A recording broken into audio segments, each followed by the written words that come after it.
Germany took in more than 1 million refugees in 2015. One of these refugees was an Afghan teenager named Mohammed Riyad. 2 weeks ago, Riyad left the refugee center and was welcomed into the home of a German foster family. He responded to the kindness and generosity of the German people by boarding a train and shouting Allahu Akbar while hacking and slashing Germans with an axe and a knife. After fleeing the scene, he was surrounded by German police. He charged the police with his axe and they shot him dead. Police later searched the young man's room and discovered a homemade ISIS flag. ISIS later released a video of Riyad pledging allegiance to the terrorist group and proclaiming that he was going to die in a suicide attack. Naturally, police and the media are reporting that the young jihadi's motive is unclear. They've tried desperately to uncover a motive, but there's something incredibly vague about a young man calling himself a soldier of ISIS and going on a hacking and slashing spree while shouting Allahu Akbar.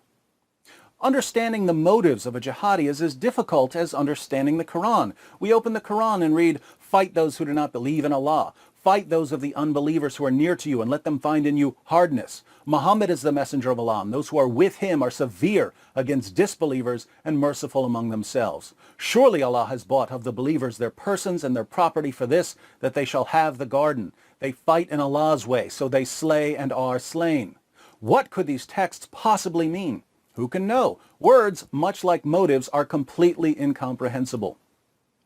Investigations into terrorist attacks in the West are based on one fundamental principle. If it walks like a jihadi and acts like a jihadi and shouts Allahu Akbar like a jihadi, it must be a disaffected youth haunted by joblessness who's only attacking people because his brain's been overheated by climate change. To all of you young ISIS fans in Germany who are plotting terrorist attacks because Muhammad declared that your highest religious duty is jihad, just keep in mind that no matter how clearly you state your intentions and goals, German leaders will not understand your message. Trying to explain fighting in the name of Allah to German leaders is like trying to explain the color red to a man born blind or a symphony to a man born deaf.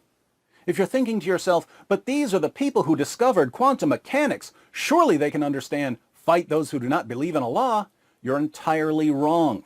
History shows that even though the German people are brilliant in science and classical music, they are extremely easy to brainwash and manipulate whenever they're in the presence of a fascist ideology. If you're thinking, well, we'll just keep hacking up German people until their leaders hear our message, it won't work, because German leaders don't care about German people. If they did, they wouldn't be defending an ideology that openly calls for the violent subjugation of their own people and the entire world again.